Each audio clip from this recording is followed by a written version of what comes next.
أعوذ بالله من الشيطان الرجيم. بسم الله الرحمن الرحيم. الرحمن علم القرآن خلق الإنسان علمه بيان الشمس والقمر بحسبان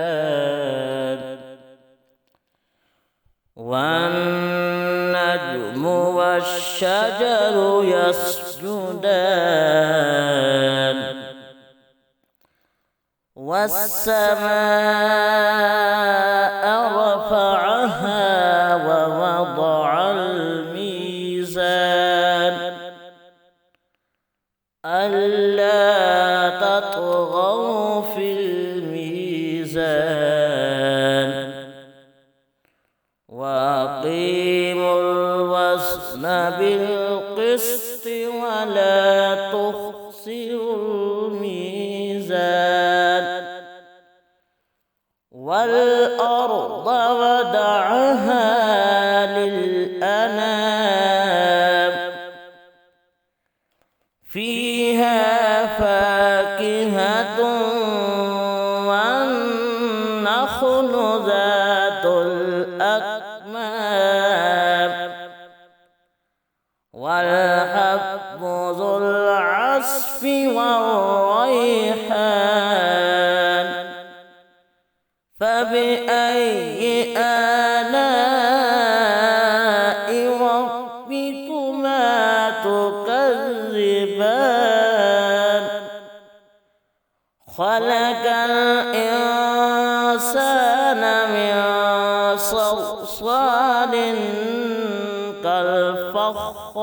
كالفخار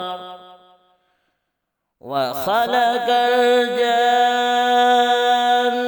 من مارج من نار فبأي آلاء ربكما تكذبان رب المشرقين ورب المغربين فبأي آلاء ربكما تكذبان مرج البحرين يلتقيان بينهما برزخ لا يبغيان فبأي آلاء ربكما تكذبان يخرج منهما اللؤلؤ والمرجان فبأي آلاء ربكما تكذبان وله الجوار المنشآت في البحر كالأعلام فبأي آلاء ربكما تكذبان كل من عليها فان ويبقى وجه ربك ذو الجلال والإكرام فبأي آلاء ربكما تكذبان يسأله من في السماوات والأرض كل يوم هو في شأن فبأي آلاء ربكما تكذبان سنفرغ لكم أيها الثقلان فبأي آلاء ربكما تكذبان يا معشر الجن والإنس إن استطعتم أن تنفذوا من أقطار السماوات والأرض فانفذوا لا تنفذون إلا بسلطان فبأي آلاء ربكما تكذبان يرسل عليكما شواظ من نار ونحاس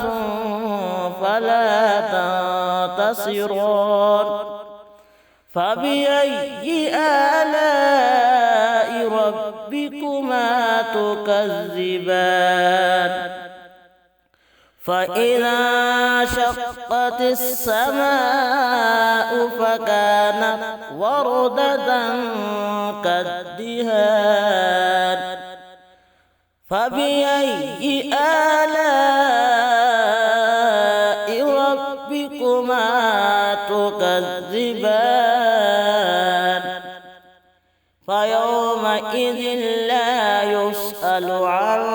ذنبه إنس ولا جان فبأي آلاء ربكما تكذبان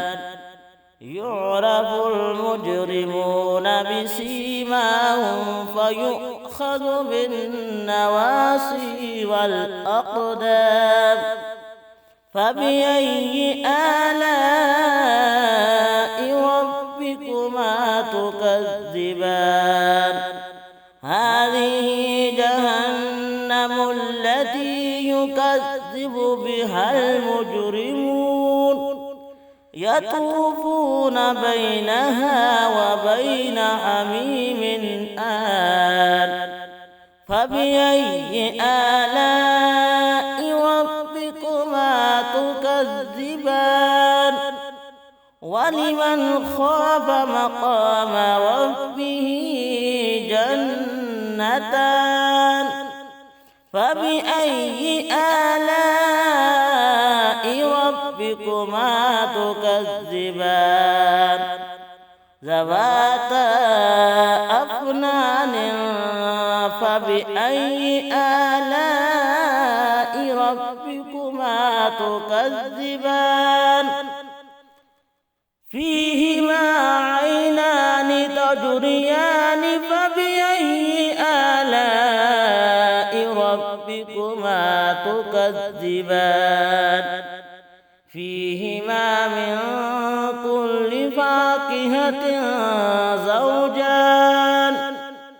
فبأي آلاء ربكما تكذبان متكئين على فرش وطائنها من استبرق وجنى الجنتين دان فبأي آلاء ربكما تكذبان فيهن قاصرات الطرف لم يطمثهن إنس قبلهم ولا جان فبأي آلاء ربكما تكذبان كأنهن الياقوت والمرجان فبأي آلاء ربكما تكذبان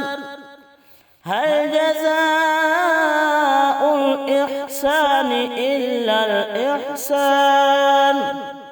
فبأي آلاء ربكما تكذبان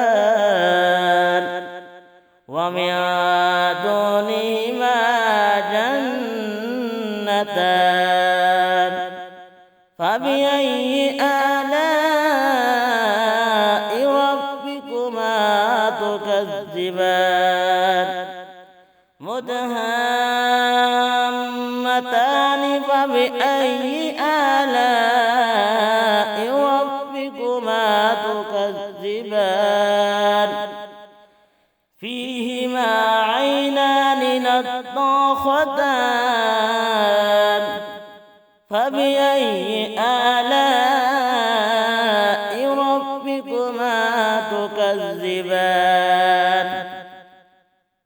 فيهما فاكهة ونخل ورمان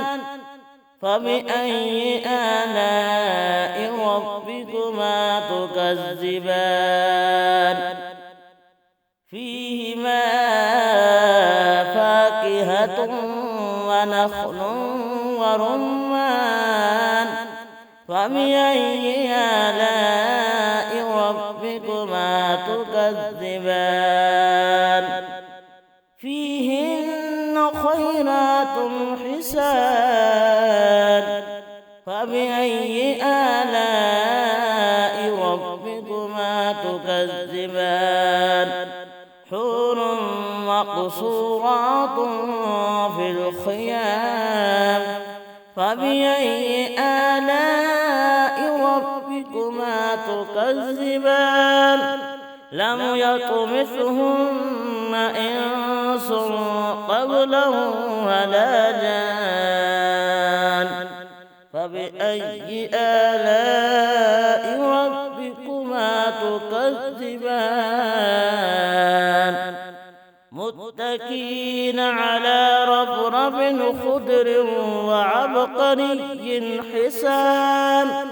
فبأي آلاء ربكما تكذبان تبارك اسم ربك ذي الجلال والإكرام صدق الله